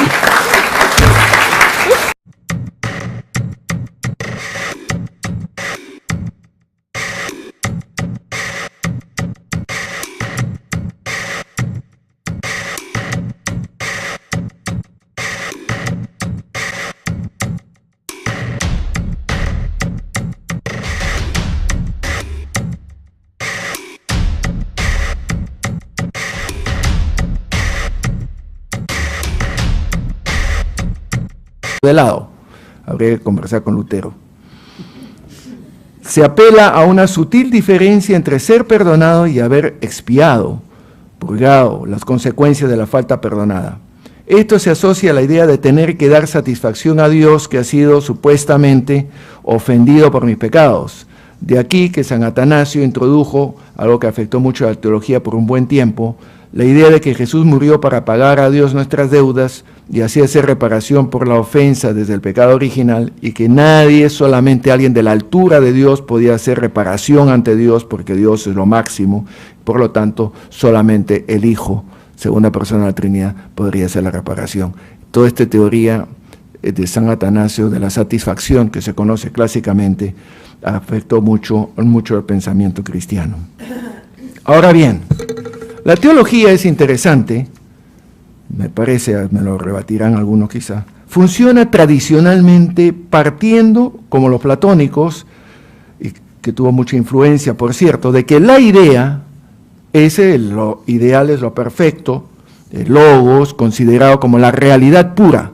Por tanto, debe demostrarse que esa idea es real, lo que sea que se entienda por real. Por ejemplo, si yo asumo de que tiene que haber un lugar que no puede ser el cielo, porque no ha sido bautizado un niño que no fue bautizado, no lo voy a mandar al infierno porque no ha hecho nada malo, entonces por lógica tiene que haber un lugar intermedio. Entonces mi lógica me lleva a pensar que tiene que haber un limbo. Me invento el limbo y después trato de justificar que el limbo existe. Entonces voy al revés en el argumento. Y si uno lo lee, dice, pues esto no tiene ni pies ni cabeza. Así, por supuesto, el Papa Ratzinger ya clausuró el limbo, a Dios gracias. Ahora falta clausurar algunas otras cosas más. Es así que es tradicional asumir como una realidad, y lo utilizo en el sentido popular del término, ¿no? Se puede decir si los trascendentales son realidades o no. Como una realidad del purgatorio, como un lugar o un estado transitorio, sala de espera que tiene el fin de purificar al individuo. No es suficientemente puro el individuo y es sin embargo bueno, por lo tanto todavía no puede entrar al cielo porque le falta algo, pero no es tan malo como mandarlo al infierno. Por lo tanto, como ha sido bautizado, hay una antesala de purificación, está más claro. Esta idea corresponde al deseo íntimo de una justicia atributiva absoluta. Los absolutamente santos pasan de largo por el purgatorio, pero si leemos lo que al respecto se dice, y se puede escuchar también, y se piensa con un mínimo de sentido crítico, con toda absoluta honestidad, como voy a hacer yo con ustedes, surgen una serie de interrogantes. Purgatorio, como decía el título, mito, realidad, vida después de la muerte, o simplemente existencia, cuerpo material sensible o alma, tiempo y mutación después de la muerte, pero por encima de todo, qué imagen y qué idea de Dios está en juego. En el habla popular, vivir un purgatorio denota en castellano un momento de penuria, que es, por cierto, transitorio, porque se tiene la convicción de que después viene la bonanza. Es la idea básica de purgatorio. Purgar es purificar, purgatorio, por tanto, designa un lugar donde se purga. Supone que queda algo pendiente que debe ser saldado, eliminado o limpiado. Es una idea estrictamente jurídica. Asume que hay una diferencia entre pecado, que se perdona, y pena, castigo que debe cumplirse para así cancelar la deuda. Puesto que, como bien dicta la razón, y lo afirma la primera carta de Pedro, debemos dar cuenta razonable de nuestra fe, es en esto que me centraré. Para empezar, quede claro que la creencia en el purgatorio no es para nosotros materia de dogma, ni la creencia es obligada. Es creencia. Si creo que existe o que no existe, y si creo que tiene tales o cuales características distintivas, tengo que dar, si lo digo, tengo que dar cuenta razonable de mis afirmaciones. Aquí no valen argumentos ad hominem ni ad baculum, pues estos deben pasar por la criba de la razonabilidad. La fe, o quizá mejor debería decir la creencia en algo, no suple ni anula la razón, ni al revés, algo con lo que ha liado constantemente el Papa Ratzinger. Por eso hacemos precisamente teología, porque buscamos la razonabilidad. Al hablar del purgatorio entramos en el campo de lo que conocemos en teología como la escatología, que tiene que ver con los últimos, las cosas post-mortem. De él, como es obvio, no tenemos experiencia humana directa e inequívoca. El discurso escatológico, como lo es todo discurso sobre el más allá, se basa en extrapolaciones y suposiciones, ya que no existe un saber directo acerca del más allá, de los conocimientos posibles, asequibles. Solo se podrán sacar conclusiones especulativas. No hay certezas, sino solamente creencias. Y aquí, como ustedes captarán, hay un problema gordo epistemológico y un problema de lenguaje, que por supuesto por falta de tiempo tengo que dejar al margen. La doctrina del purgatorio asume que las almas, por hablar en lenguaje popular, sufren allí, en principio, las mismas penas que las que están en el infierno, con la diferencia de estas y de los que están en el limbo, que tiene la esperanza de que el horror terminará alguna vez.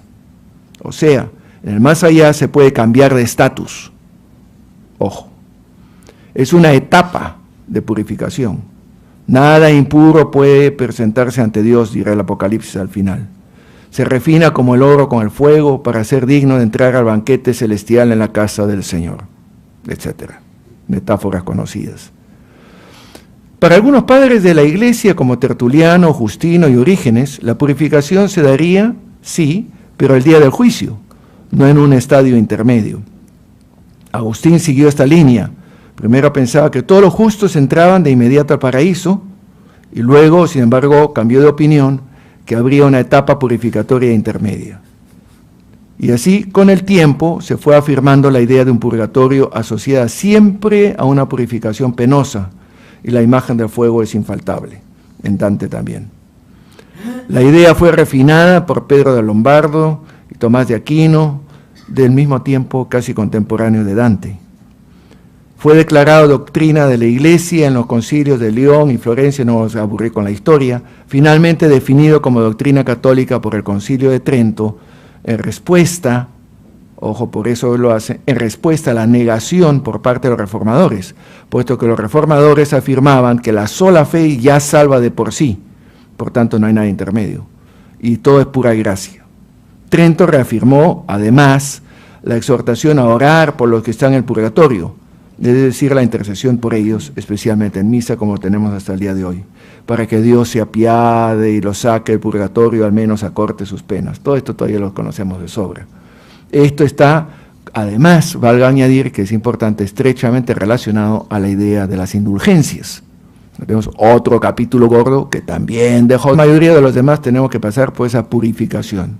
O sea, no pueden ir al cielo por igual los grandes santos y los no son tan santos. Tiene que haber algo que los nivele más o menos. Entonces, ese tiene que se convierte después, por necesidad, en la creación de una realidad, entre comillas, que no es más que simplemente producto de una concatenación lógica.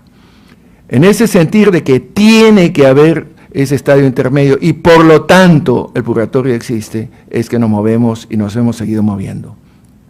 No piense al que así habla, ni se le ocurre qué cosmovisión está manejando.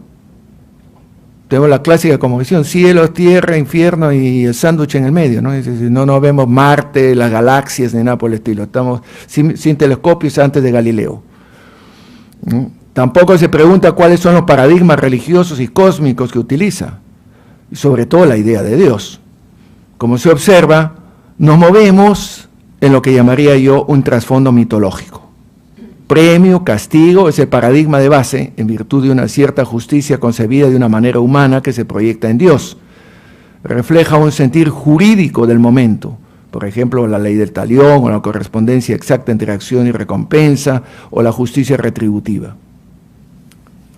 La imaginación popular, como la ejerció sobre el tema Dante Alighieri en su Divina Comedia, que es harto conocida, que marcó muchísimo de los cuadros, ustedes lo están trabajando, es hora, pero mejor me callo, yo cito.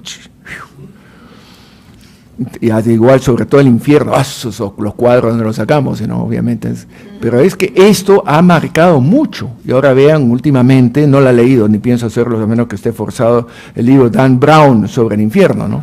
Que se vende como pan caliente, porque entonces le picas a todos a ver cómo es la cosa. Es interesante, pero bueno, tengo otra cosa más importante que leer. La influencia de la iconografía y de las imágenes, basada en creencias de realidades imaginadas, ha sido impresionante.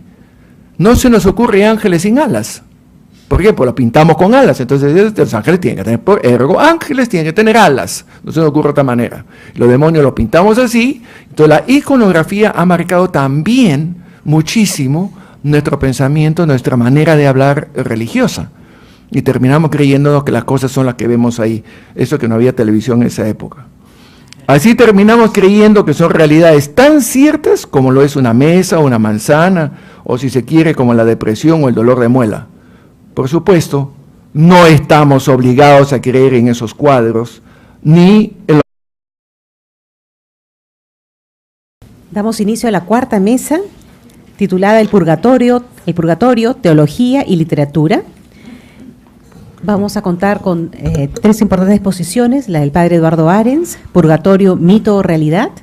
Ya al momento de inaugurar, Jorge Vice comentó que Ricardo Espejo no puede estar con nosotros, está bastante enfermo, pero ha enviado su ponencia y la va a leer Jorge Vice. La ponencia se titula Purgatorios, lugares de sufrimiento, de perfeccionamiento, una visión de las 5 grandes religiones. Y ya cuando llegue Julio Picasso, presentaré su comunicación. Bien, padre Arens, por favor. Muy buenas tardes.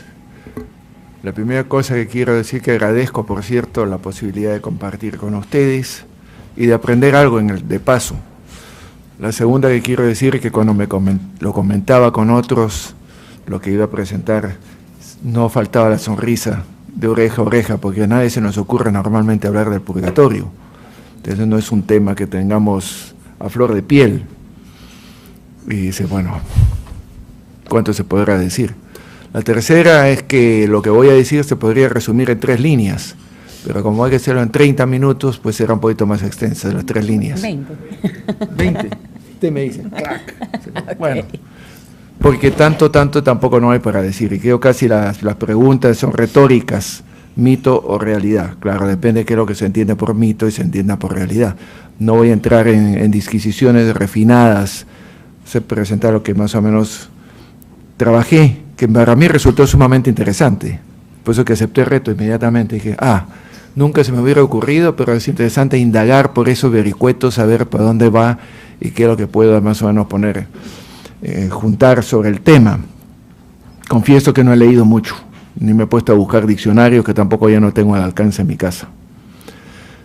Dicho esto, voy a leer más o menos lo que puse por escrito, porque podría hacerlo de una manera más suelta.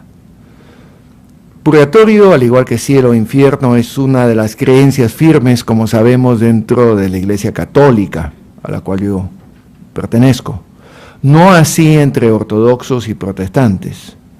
Ha sido reafirmado recientemente en el Catecismo Universal de la Iglesia, en el 92, y más recientemente en la Comisión de Teólogos Pontificios, en 2004 me parece.